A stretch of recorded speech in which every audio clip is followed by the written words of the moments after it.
Some sort of energy field.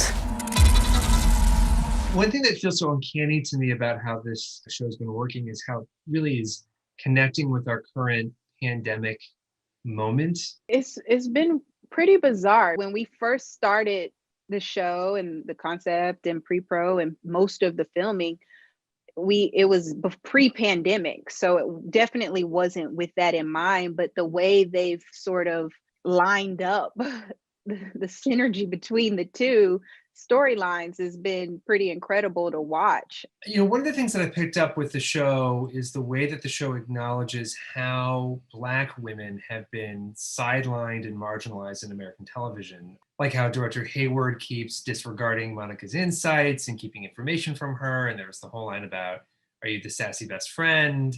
He went there, didn't he? Yeah, he did. So what was that something that you guys discussed on set? We had many conversations, just really trying to find the balance between what we know to be true, which is in the history of American sitcom, these Black characters were sidelined or pushed to the back.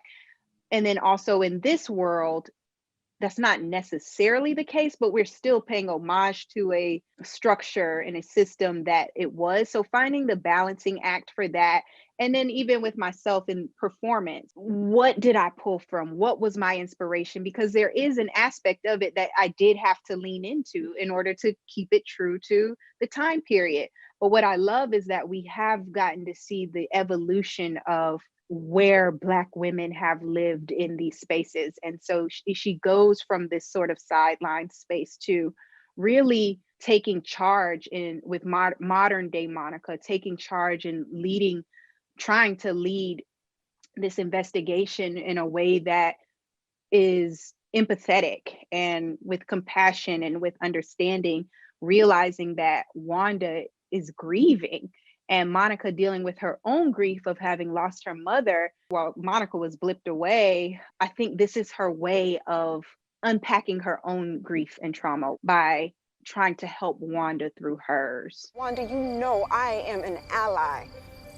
I want to help you. I will say that the show really does seem to be setting up Monica to become the superhero that she does become in the comics. Fans on Twitter had been fan casting me as Monica Rambeau. So that's how I was even introduced to her.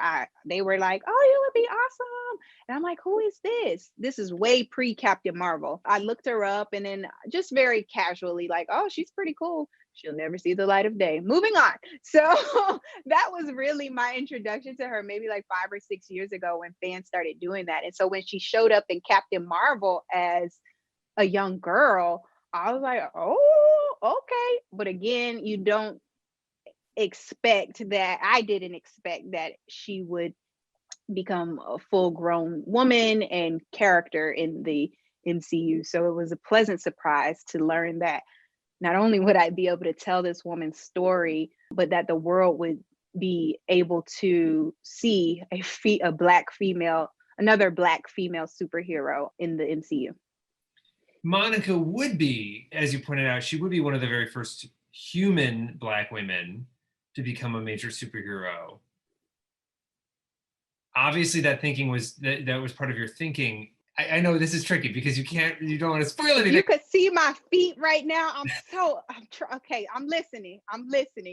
Could you talk at least a little bit about, from a representation standpoint, what it would mean for having a Black woman be a superhero in this context? It's no secret to any of us that it's not often we get to see Black people in these superhero aspects, but particularly Black women. When we have had Black men, I would say there's been a disproportionate amount of men to women, and that's in everything in life. And if we're honest, so being a Black female superhero is really exciting for me because, and especially in this context, being in a show where you're in people's homes, because I get the opportunity for people to see this Black woman and to empathize with her, to get to know her. I'm in their homes every week. So they begin to engage with her humanity. And I think that's so important. And it's important for young kids of color to see people that look like them, young Black girls, young Black boys, and just everyone.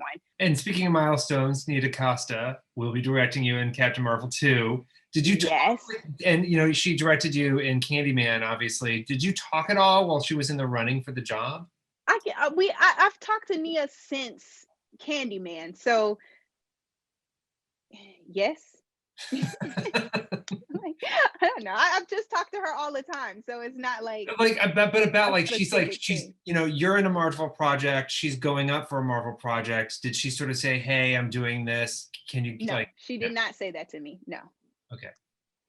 You feel like you're being cagey. All right. I'm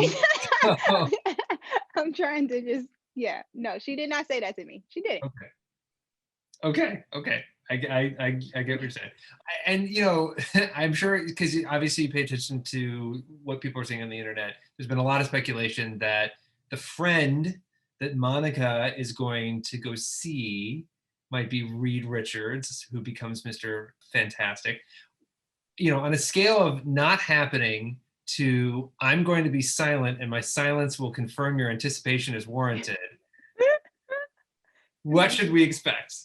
You should expect to keep watching and find out what happens.